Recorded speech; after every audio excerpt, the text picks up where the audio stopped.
Hello guys, good morning.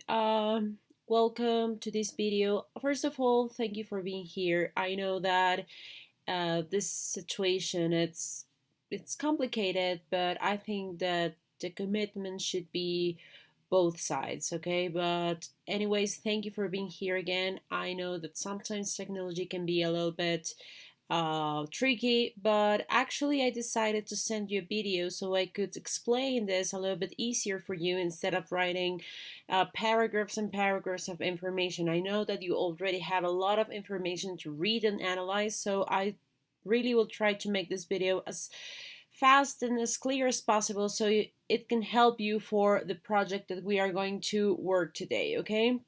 First of all, remember that we are still in Unit 3, even we have already finalized that trimester.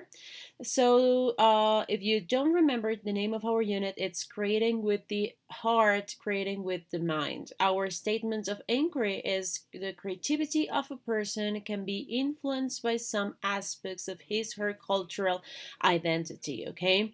So we will still be working with these main ideas. Remember that these words will be the main concepts and that you should be working with them all throughout the unit and obviously when creating the artwork. I think that through this 3 weeks we'll be able to do two projects, but we will see how this will work out. So very quickly, as a recap, as you know, we have already started to study some specific artists. Obviously, we started with Diego Rivera.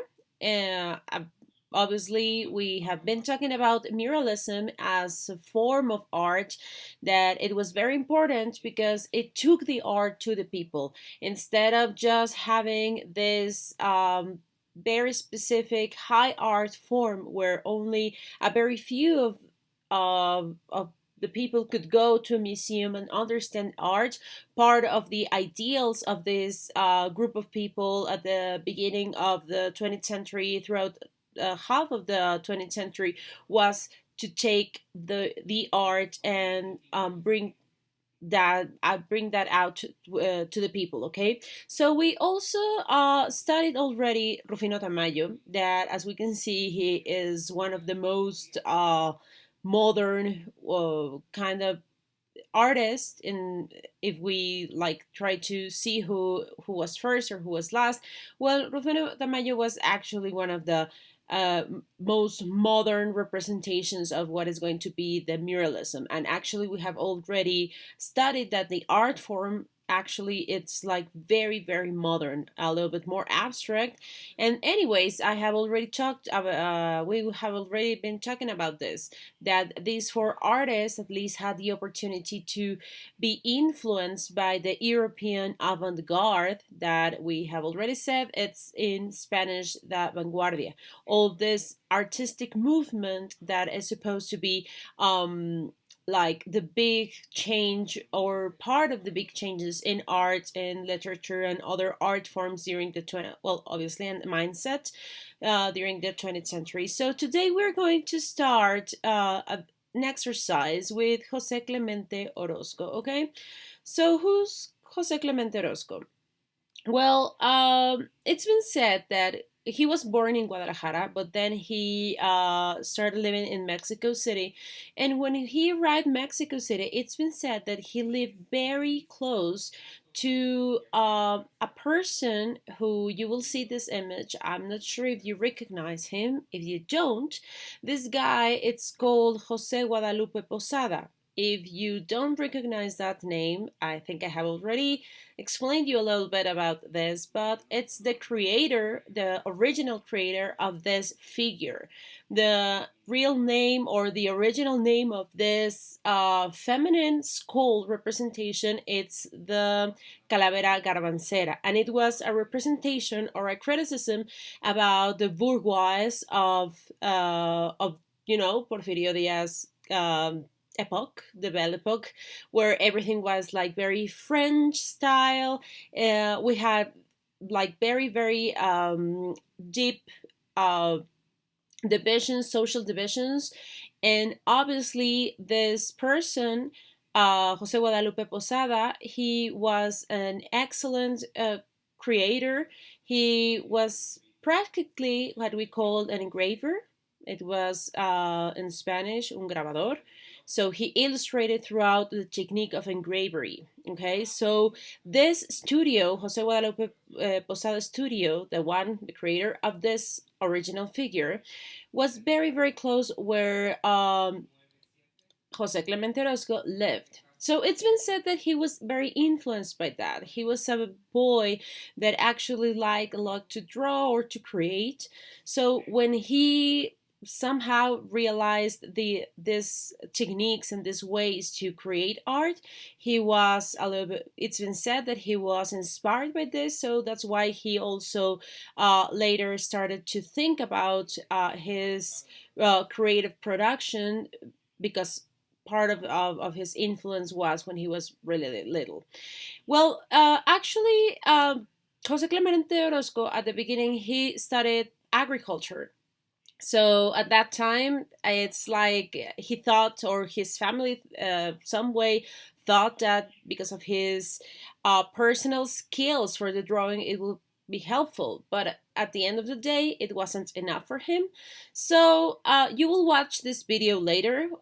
It's going to be super important. Please pay attention to the very basics that the people in the video are talking about Jose Clemente Orozco. It's really short. The important thing is that when he started, like, his career as a creative person, he started with this. In English, we call them caricature. Yes, it sounds a little bit strange, but it's when it's specifically talking about a cartoony style. And regarding this time, it was very common to have artists who made political cartoons or have a specific criticism throughout his artworks. So at the beginning, we could say that Orozco started like this, drawing cartoons. It was like the most basic part of his artwork.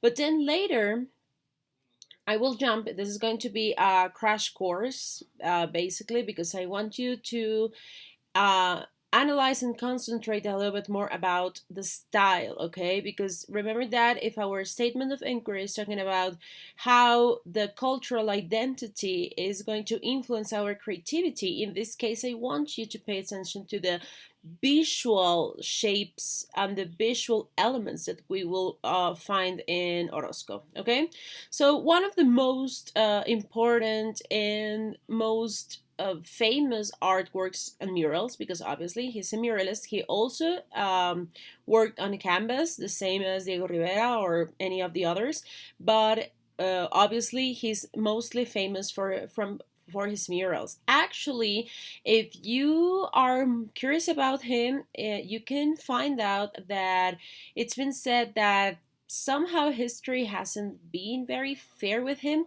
because by some, I mean, Diego Rivera, as we know, he's one of the most famous artists, and he's like the um, blockbuster of muralism, and he's very well known all around the world. But actually, Orozco, it's like based on the style and the technique and the content of his artwork, he would be really important. Also, there are some documents and art critics that say that it was also because of his personality that maybe he wasn't, or didn't, he couldn't become that famous, because he was a little bit shy. Actually, he lost his left hand in an accident, and it's been said that also that changed his personality. And then he became not this like loud big figure or something as we, or whatever we have ever heard about Diego Rivera. And it's one of the theories of why he was actually, he wasn't that famous. He was very famous, but nowadays he isn't that famous, or as famous as Diego Rivera, internationally famous. So that's what I mean. Okay, so again, we are going to check very quickly very specific artworks from this artist, and you will have to choose one later, and you will have to work on an investigation, and I'll explain in a minute what we will gonna do. Okay, so the first one, this one is in Guadalajara. Actually, in December that I had the chance to travel to Guadalajara because of something of my master's degree. I had the chance for the first time to go to the Instituto Cultural Cabañas, and I had the chance to see and like appreciate these murals live. And believe me, guys, they are amazing. They are wonderful. The color, the texture, all the details. Obviously, we're going to see here this piece that it looks like little but actually is humongous. Okay, you will see that, you will watch that in the video. But the important thing here, guys, is that I want you to start analyzing the style. It's going to be very different from Diego Rivera regarding the shape, because we're going to see like very gray and reddish bluish shapes, and all of them somehow, think about it, they're going to transmit us this feeling of like tragedy, war, revolution. Somehow Orozco, I personally feel that his style was a little bit aggressive. He wasn't actually that, for some reason Diego Rivera, yes, he had also like super abstract and like very powerful kind of mural and images, but Orozco, it's going to be always working with this, like he actually has this style. This is another mural. It's actually part of like a small theater inside the Museo de las Artes de la Ciudad de Guadalajara, and it's called the Paraninfo. It's a beautiful mural. It's like a gel mural because one part it's like at the top of the cupola, and then the other part it's at the front. It's like if you were the audience, you would see that other piece at the back of the orchestra or whatever you are watching. So again, you will investigate one of these artworks, but again, guys, try to see how Orozco it's actually having a very very specific style. His figures, the human figures, the way he represents them, it's not gonna be, obviously it's not 100% realistic, but the important thing it's the expressiveness, the power. Look how the shapes and the muscles, the shapes of the faces, how Orozco it's trying to express that feeling throughout his art. This is a close-up of the upper part. You will find out that there are a lot of characters. There's also this, I consider this like a masterpiece because of the perspective. Even it is like, remember that a cupola, it's like this like rounded up piece of like structure, and obviously he's playing with the perspective. Look, for example, to your right side, and you will see that there's a man that it's like you are watching at the bottom of this man, and at the same time there's another shape of another man that it's on a like a twisted perspective because you are watching the feet at the like at the back. But then we have on the first plane some other figures at the right side. Okay, it's very very interesting.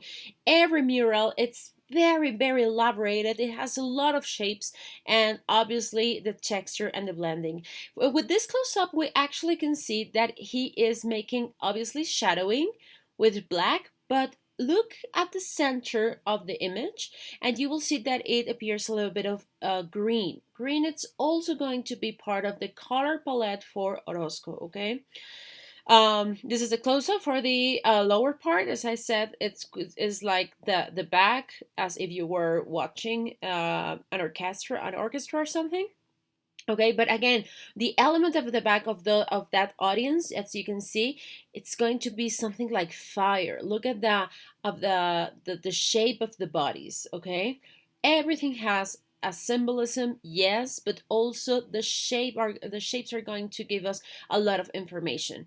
This other mural, very famous. It's highly possible that you have already seen this before. It's the Miguel Hidalgo, and it is in the Palacio de Gobierno in the city of Guadalajara. Okay, this is actually the last mural to be painted by Orozco before passing away. And again, we have the elements of fire, we have the elements of war, we have these elements that are giving us this information about revolution, about change. Something very important, guys. Remember that one of the topics that these four muralists are going to share, it's this social commentary, this criticism about the problems that are still relevant in our society nowadays. That it's the social division, the poor and the rich, and how these differences are going to be important and relevant throughout these days. But also remember that Orozco, since he started at the beginning of the 20th century, he was alive enough to talk about or to make some social commentary about some other topics. Well, what we will see, obviously, it's a very strong social criticism regarding war. Orozco was he was alive when World War II was something in the world. So part of this icons are going to appear in one of his artistic, one of his murals. Maybe I'm not including that one here, I think. But let me check. I was almost sure that I had it here. Okay, anyways, the most important thing here is that you keep considering and analyzing the style. So moving forward, Dioses del Mundo Moderno, it's a fresco that it's in the Dartmouth College, New Hampshire. That's in the US, obviously. And look how somehow we also see a lot of skulls. Again, the fire at the back. In this case, we have a little bit more of a bluish color palette, but it's like somehow it's talking about a tragedy. Okay, again, catharsis, this beautiful mural, it's in the Palacio de Bellas Artes, that's obviously in Mexico City. And again, guys, pay attention to the color palette. At the background we have fire, all the bodies all together, like fighting each other. There's like a woman lying at the front, but it's naked, and the face it's somehow laughing, but it feels like scary. You will investigate about that if you choose this mural. As all of this group of artists, they were communists.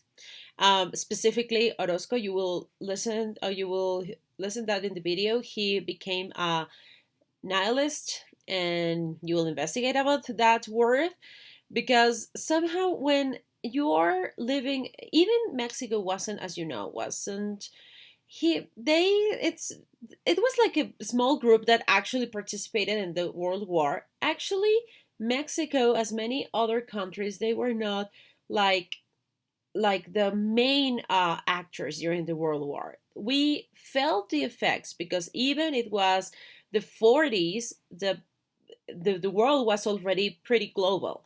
So that is why many of these artists are talking about war, not because they were participating in the war, but they were aware about war and the consequences of this important conflict. And so that's why we're going to see that expressed throughout the artworks, and specifically in some murals with Orozco, and then how he's going to criticize again like this uh, injustice kind of socio-political conflict. Okay, so this is another dive, bomber, and tank. It's part of a fragment from a piece that it's in the MoMA in New York. Because again, as I have said, all this group of artists had the chance and the opportunity to travel to New York and in the U.S. specifically during that time, because they became actually pretty famous and very respected from other artistic circles. Okay, to finalize this very, very short presentation, it's here an image of Orozco. As you can see again, he doesn't have the hand. He lost it in an accident, but he was, pretty. It's nice to see this like kind of historical pictures because we can see how actually the murals were created. It's like there's nothing else there. You grab a big brush and start painting the mural. Actually, I think that I have already explained about the fresco technique for some of you, but you will have to also investigate that why it's so important and why it was so relevant that some of them this Mexican group of artists used this very ancient technique that it's called the fresco. Okay, obviously he was friends with Diego Rivera, and he was also friends with Siqueiros, that we will learn about him later, okay? But the important thing is that these three guys, because remember that Tamayo is going to be younger compared to these three guys, but these three guys were like always trying to work together for some specific objectives. Actually, remember that we said that at the beginning the government was paying all the artworks and the murals to express this nationalism, this Mexican spirit, this cultural identity of what the government at that time wanted to create for their buildings. Well, that changed later, and they joined as a group to try to change that instead of having only the sponsorship of the government. They wanted to start getting independent sponsorship so they could start creating different stuff. But obviously, that was later, and that's why they created this group. Or they tried to achieve this objective. This is a beautiful image again. We are missing his left hand, and it's very beautiful, I think, because it's Orozco actually. At the back, he has one of Picasso's artworks, but it's like one of the the most modern kind of abstract artworks, and it's very. I think it's wonderful because he is actually checking this Picasso catalog, and I think that this image is talking and it's telling us a lot about how this artist is. We think that the 40s and the 50s it was like a long time ago, but no, we were a global society, and the artists from that time already had like an exchange of ideas, and they could gather and they also could share their revolutionary ideas just by traveling and gathering all together. Okay, so I think that this is all. Um, Very important, guys. So please pay attention. Again, I will try to make this as easy as possible for you. Choose one of these murals. Again, very quickly. Anyways, you will have this presentation in a PDF available. You can choose El Hombre en Llamas. That's the mural of this cúpula in the Instituto Cultural Cabañas, because the whole institute, and you will see that in the video, it's full of murals. Everything, the whole building, it's all painted. So specifically, you will, if you choose this one, it should be this, El Hombre en Llamas. Another option, El Paraninfo. Sorry, for this one, you will choose the whole piece because it's a whole piece. You will choose, or you can choose the Miguel Hidalgo mural, or you can choose Dioses del Mundo Moderno, or you can choose Catharsis. Okay. We'll leave this dive bomber in tank. We will leave this. This is, it's not. I'm not saying that it's not relevant, but I think that we can work more with all of this. Okay, so you will choose one. Um, you will investigate. I will upload a document with all the things that you need to investigate about that. And since Orozco is talking about this feeling of war, of fighting for something. I want you to translate this since, again, we are learning visually, we're having the information and we are being influenced by this information, this visual information, and that is influencing our cultural identity. I want you to use one of these concepts or ideas to, we are not going to make a reinterpretation, but we are going to use the style to create a new artwork where you are going to create an image of a kind of revolution or personal war, something that you actually are, you would like to fight for, or you actually fight for right now. I don't know, it could be global issues, it could be human rights, it could be animal rights. Okay, I don't know if this makes sense. What I mean is that I want you to choose again one of these murals.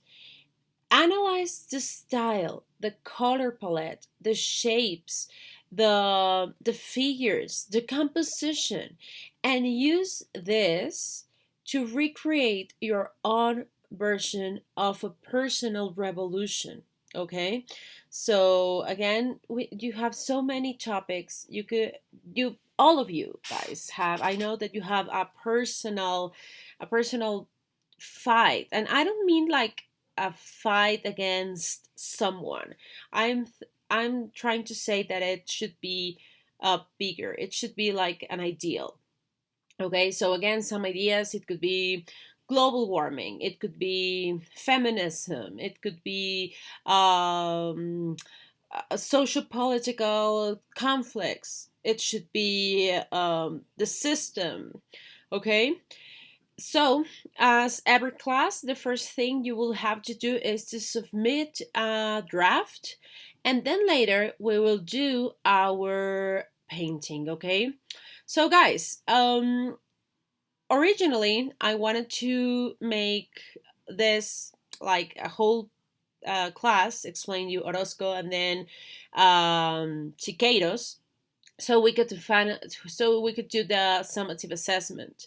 But since the cicadas project is going to be a little bit more challenging, because you will see that later, I think that we can start making and using our canvas. Remember that I told you again, I'm not saying that this is going to be the summative assessment, but what I want you to do is to practice. And now that you will be at home and then you will be very comfortable, I want you to practice with one of the two canvas that were part of your list materials. Okay, so but first of all, again, you will have to please draft your idea. As always, you will have to explain your idea.